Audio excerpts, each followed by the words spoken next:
이것은 스승의 목소리이다. 외침과 어루만짐이다. 이 목소리가 회개하기를 원치 않는 사람들에게 말할 때에는 외침이 되고, 비록 불완전하더라도 하느님과 그분의 말씀을 찾아내려는 착한 뜻을, 하느님과 그분의 말씀을 찾아낸 다음에는 자기를 거룩하게 하려는 착한 뜻을 가진 사람들에게 말할 때에는 어루만짐이 된다. 이 사람들에게는 말씀이 친구의 어루만짐이 되고 예수의 축복이 된다. 233. 병이 고쳐진 7 문둥병자. 예수께서 사도들과 마르타와 마리아에게 말씀하신다. 534. 1946년 12월 4일. 예수께서 베드로와 유다 타데오와 함께 예루살렘 곁에 있는 을씨년스럽고 돌이 많은 곳을 빨리 걸어가신다. 푸른 올리브 나무들이 보이지 않고 언덕만이, 아니 예루살렘 서쪽에 있는 푸른 기운이 별로 없거나 전혀 없는 언덕 여럿이 보이고, 그 중에는 음산한 골고타 언덕도 있으므로 나는 정말 서쪽 시외라고 생각한다. 우리가 장만할 수 있는 것을 가지고 뭘 좀 줄 수 있겠네. 겨울에 무덤 속에서 사는 건 정말 무시무시한 일일 거야. 하고 베드로와 같이 꾸러미를 잔뜩 아는 타데오가 말한다. 나는 해방된 노예들에게 가서 문둥병자들을 위한 이 돈을 얻은 걸 기쁘게 생각해. 가엾고 불행한 사람들이지. 명절인 요새는 그들을 생각하는 사람이 아무도 없거든. 모든 사람이 즐기는데 말이야. 저 사람들은 잃어버린 그들의 집을 생각하겠지. 그들이 다만 선생님을 믿기라도 했으면 좋겠는데, 선생님, 그 사람들이 믿을까요? 하고 그의 예수께 몹시 집착하는 항상 매우 순박한 베드로가 말한다. 그러기를 바라자, 시몬아. 그러기를 바라자. 우선 기도하자. 그러면서 일행은 기도를 드리면서 계속한다. 음산한 흰논 골짜기가 산 사람들의 무덤과 더불어 나타난다. 앞으로 가서 주어라 하고 예수께서 말씀하신다. 두 사람은 큰 소리로 말하면서 간다. 문둥병자들의 얼굴이 동굴과 은신처 어귀에 나타난다. 우리는 랍비 예수님의 제자들이요. 하고 베드로가 말한다. 선생님이 오실 건데 당신들에게 도움을 주라고 우리를 보내셨소. 당신들 몇 명이요? 여기에 7명이 있고 앤 로젤 너머 저쪽에 3명이 있습니다. 하고 그 중에 한 사람이 모두를 대신하여 말한다. 베드로는 그의 꾸러미를 끄르고 타데오도 그의 꾸러미를 끄른다. 그들은 빵과 치즈와 버터와 올리브를 10몫으로 나눈다. 그런데 작은 항아리 안에 있는 기름은 어디에 부어야 하나? 당신들 중에 한 사람이 그릇을 거기 바위에 좀 갖다 놓으시오. 기름은 당신들이 실제로 형제이기도 하지만 형제처럼, 그리고 이웃에 대한 사랑을 권장하시는 선생님의 이름으로 나누어 가지시오. 하고 베드로가 말한다. 그동안 넓은 바위 곁으로 간 그들에게로 한 문둥병자가 내려와 이가 빠진 단지 하나를 바위에 내려놓는다. 그러면서 놀라서 묻는다. 당신들은 저한테 이렇게 가까이 있는 게 무섭지 않습니까? 과연 사도들과 문둥병자 사이에는 바위 하나가 있을 뿐이다. 우리는 사랑을 어기는 것만을 무서워하오. 선생님은 당신들을 도우라고 말씀하시면서 우리를 보내셨소. 그리스도의 사람은 그리스도께서 사랑하시는 것과 같이 사랑해야 하기 때문이요. 제발 이 기름이 당신들의 마음의 문을 열어서 벌써 당신들의 마음의 등에 불이 켜진 것과 같이 당신들의 마음에 빛을 주기를 바라오. 주 예수께 바라는 사람들에게는 은총의 때가 왔소. 주 예수께 대한 믿음을 가지시오. 그분은 메시아이시며 육체와 영혼을 고쳐주시오. 그분은 임마누엘이시기 때문에 무엇이든지 하실 수 있소. 하고 타데오가 항상 존경심을 일으키게 하는 그의 품위를 가지고 말한다. 문둥병자는 단지를 두 손으로 든 채 황홀한 듯이 그를 바라보고 있다. 그러다가 말한다. 메시아를 찾아서 예루살렘으로 오는 순례자들이 그분에 대한 말을 하고 우리는 그들이 말하는 것을 듣기 때문에 이스라엘에 그의 메시아가 계시다는 것은 저도 압니다. 하지만 저는 여기 온 지가 얼마 안 돼서 그분을 한 번도 보지는 못했습니다. 그런데 그분이 저를 고쳐주실 거라고 말하는 겁니까? 우리들 중에는 그분에게 모욕적인 말을 하는 사람들도 있고 그분을 찬미하는 사람들도 있습니다. 그래서 저는 어떤 사람들의 말을 믿어야 할지 모르겠습니다. 그분을 미워하는 사람들은 착한 사람들이요? 아닙니다. 그 사람들은 흉포하고 우리를 학대합니다. 그들은 가장 좋은 자리와 가장 풍성한 몫을 원합니다. 그래서 우리들은 여기서 남아 있을 수 있겠는지 알지 못합니다. 그러니까 당신은 마음속에 지옥이 들어있는 사람만이 메시아를 미워한다는 것을 알지요. 그것은 지옥이 벌써 그분에게 졌다는 것을 느끼기 때문이요. 그래서 그분을 미워하는 거요. 그러나 내가 분명히 말하지만 이 세상과 저 세상에서 지극히 높으신 분의 은총을 얻기를 원하면 그분을 사랑해야 하고 그것도 믿음을 가지고 사랑해야 하오. 하고 역시 타데오가 말한다. 저도 은총을 얻고 싶고 말고요. 저는 2년 전에 결혼해서 어린 아들이 하나 있는데 그 애는 저를 알지 못합니다. 저는 문둥병자가 된 지가 몇 달 안 됩니다. 당신들에게도 보이시지요? 과연 그는 자국이 별로 많지 않다. 그러면 믿음을 가지고 선생님께 말씀드리시오. 보시오. 선생님이 오고 계시오. 당신 동료들에게 알리고 이리 다시 오시오. 선생님이 지나가시면서 당신을 고쳐주실 거요. 그 사람은 다리를 절면서 비탈을 올라가 부른다. 우리야, 조합, 아디나, 그리고 믿지 않는 당신들도 이리 오시오. 주님이 우리를 구하려고 오셨습니다. 하나, 둘, 셋. 점점 더 큰 세 개의 비참한 몰골이 앞으로 나아온다. 그러나 여자는 모습을 거의 나타내지 못한다. 그것은 살아있는 소름 끼치는 물건이다. 아마 울고 아마 말도 하는 모양이다. 그러나 알아들을 수는 없다. 그의 목소리는 전에는 입이었지만 지금은 이가 빠지고 복이 흉하게 드러난 두 개의 턱뼈에 지나지 않는 곳에서 나오는 불분명한 소리이기 때문이다. 그렇습니다. 선생님이 우리를 고쳐주려고 오신다고 저분들이 내게 말했다니까요. 나는 안 돼요. 나는 지난날에도 몇 번 믿지 않았어요. 그러니까 그분이 이제는 내 말을 들어주지 않으실 거예요. 그리고 이젠 걸을 수가 없어요.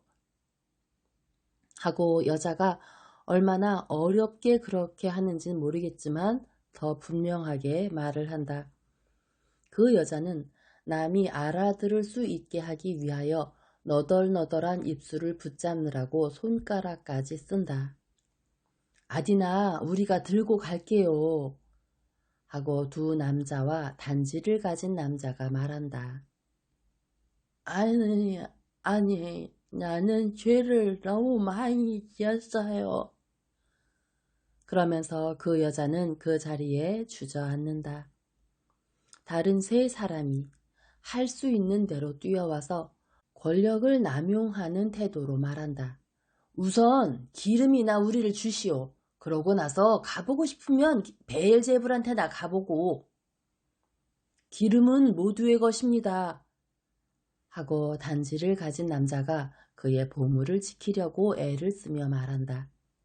그러나 세 사람은 격렬하고 무자비하게 그를 눌러버리고 단지를 빼앗는다. 보세요. 늘 이렇습니다. 기름을 조금이라도 가지게 된 게 이렇게도 오랜만인데. 그래도 선생님이 오십니다. 선생님이 오세요. 선생님을 만나러 갑시다. 아디나, 정말 안 올 거예요. 감히 가지 못하겠어요. 세 사람은 바위 있는 곳으로 내려온다. 그들은 두 사도가 마중 나간 예수를 기다리기 위하여 멈추어 선다. 그리고 예수께서 도착하시자 외친다. 이스라엘의 예수님, 저희를 불쌍히 여겨주십시오. 주님, 저희는 주님께 바랍니다. 예수께서는 얼굴을 드시고 모방할 수 없는 눈길로 그들을 바라보신다. 그리고 물으신다. 왜 건강을 원하오? 저희 가족들과 저희를 위해서입니다. 여기서 사는 것은 너무도 무서운 일입니다. 여보시오, 당신들은 육체뿐이 아니오. 당신들은 영혼을 가지고 있는데 영혼은 육체보다 더 가치가 있소. 당신들이 걱정해야 할 것은 영혼이요.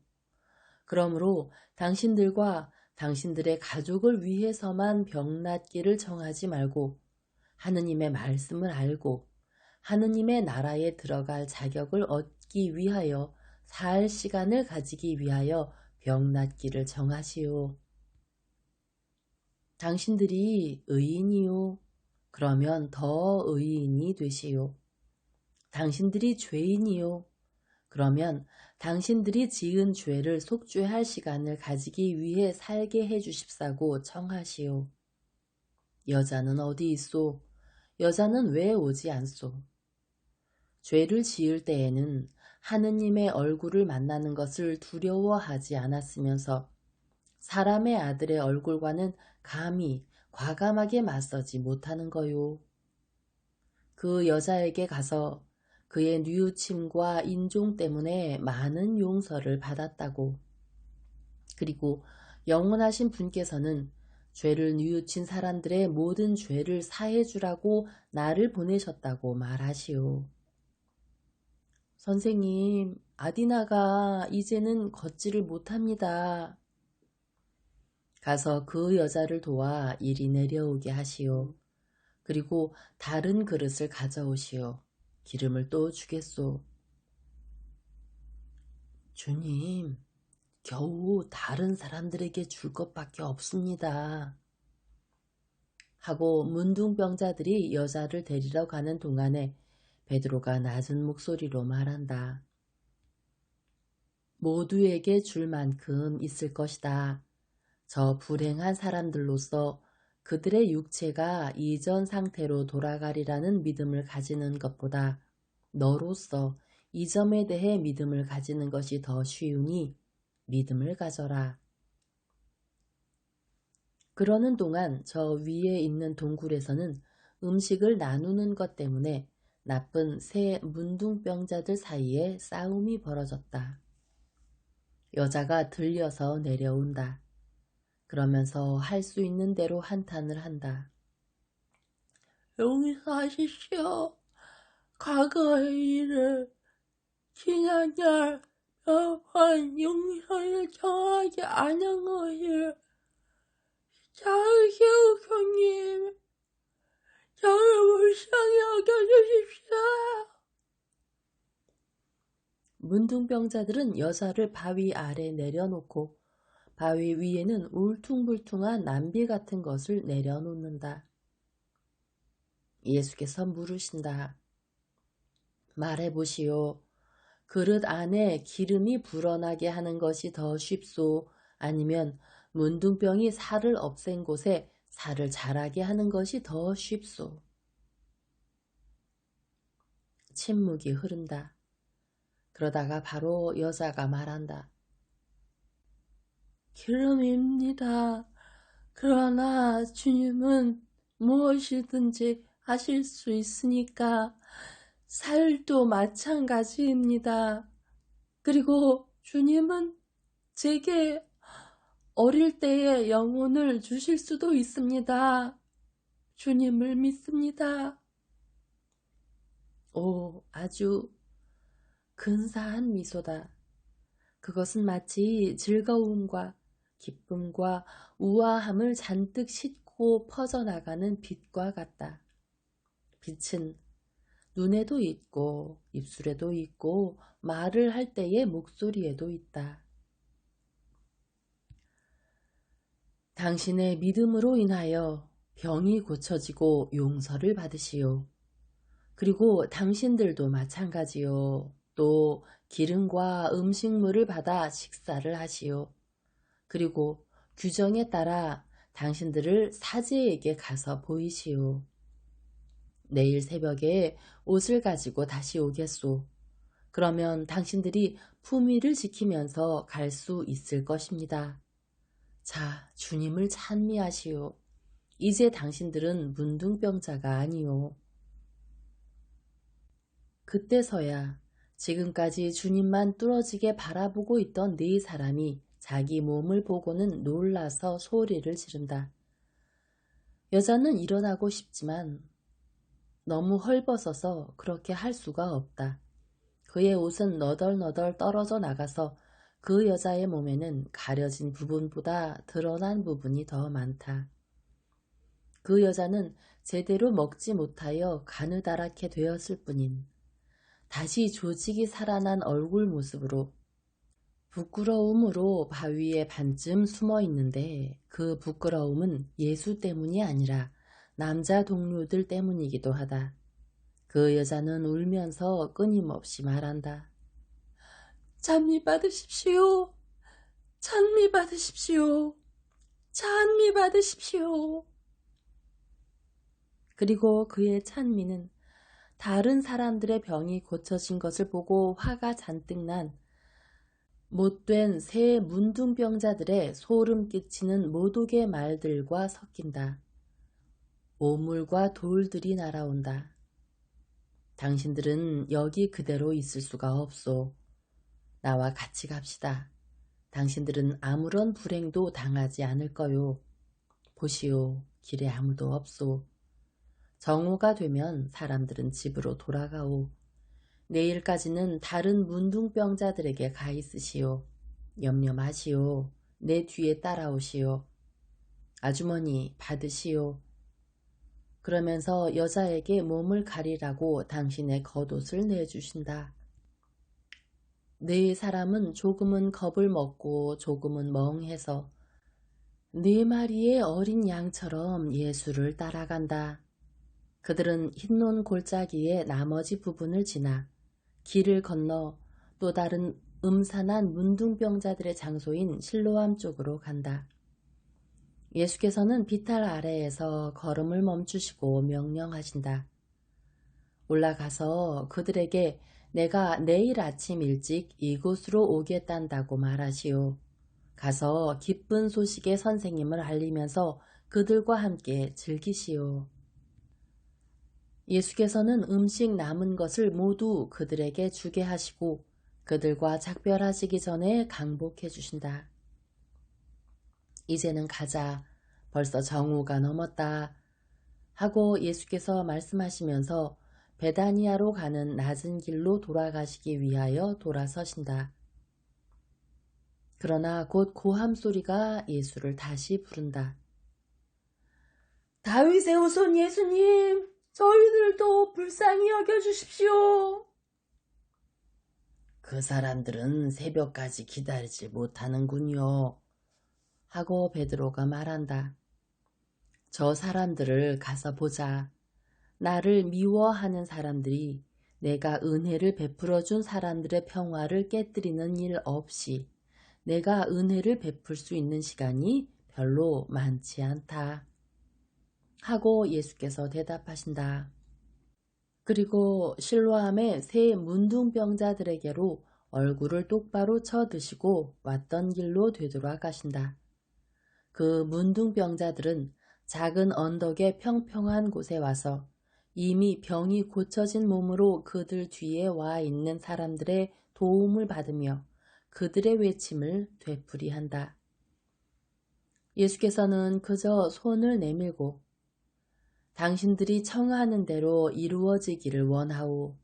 가서 주님의 길을 따라가며 사시오. 하고만 말씀하신다. 예수께서 그들에게 강복하시는 동안 그들의 문둥병은 얇게 쌓인 눈이 햇볕에 녹듯이 그들의 몸에서 사라진다. 그리고 예수께서는 즉시 떠나시는데 그들이 있는 평평한 곳에서 팔을 내밀어 실제로 껴안는 것보다도 더 진짜로 껴안으면서 기적받은 사람들이 보내는 찬미가 따라온다.